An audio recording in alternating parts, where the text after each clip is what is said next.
This series is about giving you guys the untruth about video game you should either cop or drop. Let's get right into it.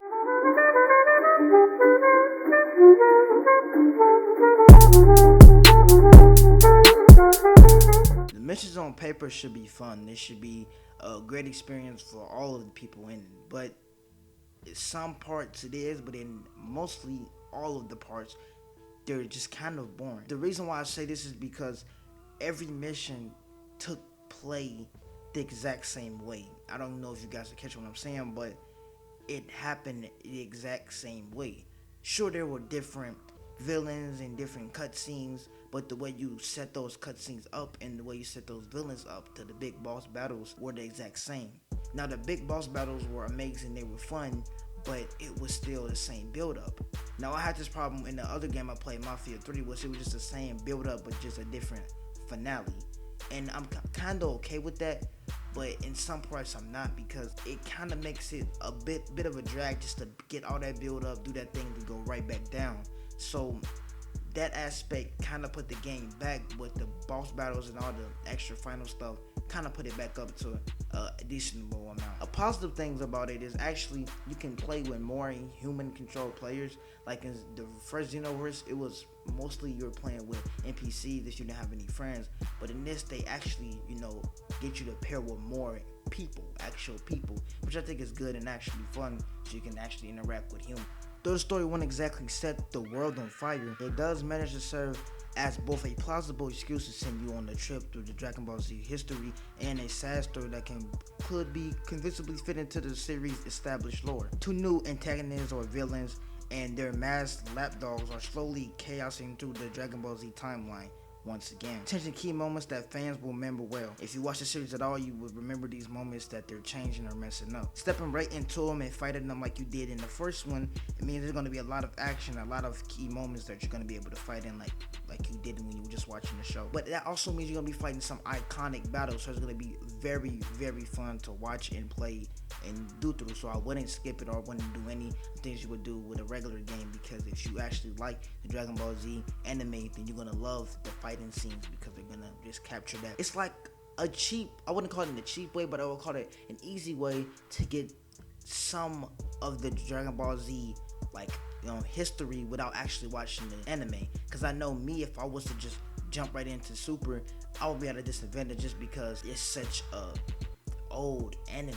I don't want to call it old because that seems disrespectful, but it is a very long driven out anime, so that means that it's a lot of material that I have to go through to catch up to Super. But if you just want to get right into the action, I think the Xenoverse series would be a good part for you to go into. And the reason why I say that is because they captured key moments and not the filler or small things like just stretch out the series to make it more humane or longer.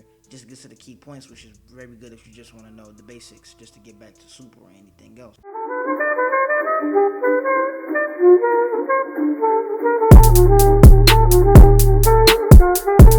Dragon Ball battles have always been over the top, super action, all these different things, and it's no different in Xenoverse 2. Simple punches and kicks will barely do damage. Like, I swear, if you tried to versus anybody or anything in this game with simple punches and kicks like you would in any other game, you're gonna get wrecked. Like, just don't do it.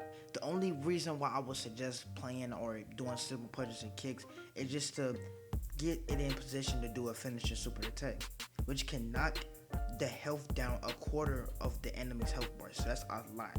Like, supers are important in this game. However, most of the enemies in this game you will find are at least as powerful as you or more than powerful you. Meaning that anytime that you get into a battle, it's equal. There will never be, oh, I'm definitely gonna win or I'm definitely gonna lose. The tides can change at any moment. That's why I love about this game, because it's so action packed. The combat system is pretty much a carbon copy of the anime series. So unlike the traditional beat 'em up games such as Mortal Kombat or Street Fighter, in Xenoverse, fights happen in 3D arenas that can involve multiple enemies and allies at once. So you're facing multiple people at once. It's taking skill. It's just amazing. That's what I love about this game. Just like in Xenoverse, each character has their own arsenal of special strikes or attacks. Frieza have that famous purple laser attack, Goku has his spirit bomb, Piccolo has his hyper explosive demon wave, the list goes on and on. Each is unique and most effective at different times. Some work best when fighting up close and personal, others best at a range. You can all camp back there if you that type of player. The variety makes each battle a unique experience and a challenge. There's no boring in this combat system. The combat system works exactly like the anime and be able to delight the fans. But what really makes it shine is the historic settings in which each battle is staged and how accurately Xenoverse 2 recreates the tone and excitement of the original anime. It's like almost exactly like the anime, so there's no changes when it comes to maps and when you're playing that, which I love.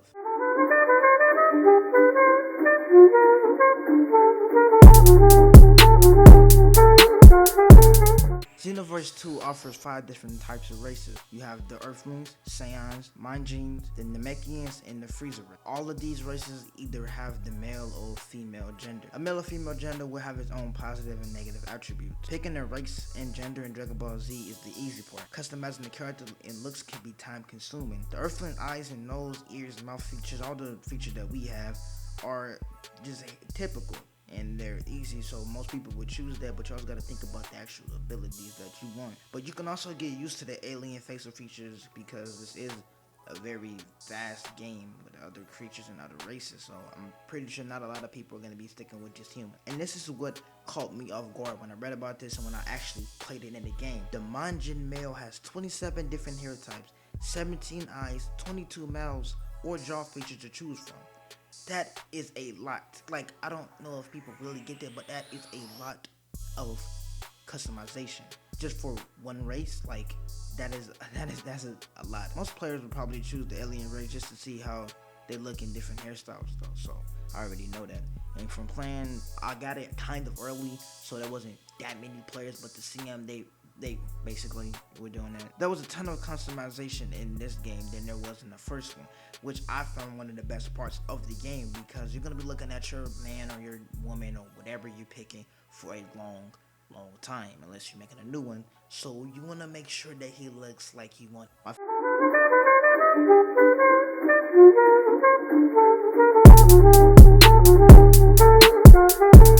Final verdict is Xenoverse 2 is the ultimate fan experience. This game magically manages to retain the anime epic feels and faithfully recreates the fast-paced in combat using surprisingly intricate fighting and character development systems.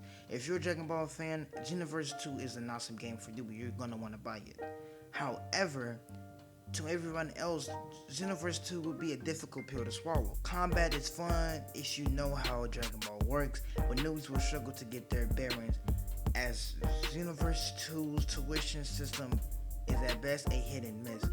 This, coupled with a lack of different gameplay modes and difficult to follow story, makes it a poor choice for more casual gamers looking for just a decent fighter or RPG. Final things being said, do I like this game? Yes. Would I recommend it to everyone? Not necessarily. Is it worth the $60 price tag? Drumroll please. I mean, if you got the money and you want some Dragon Ball Z.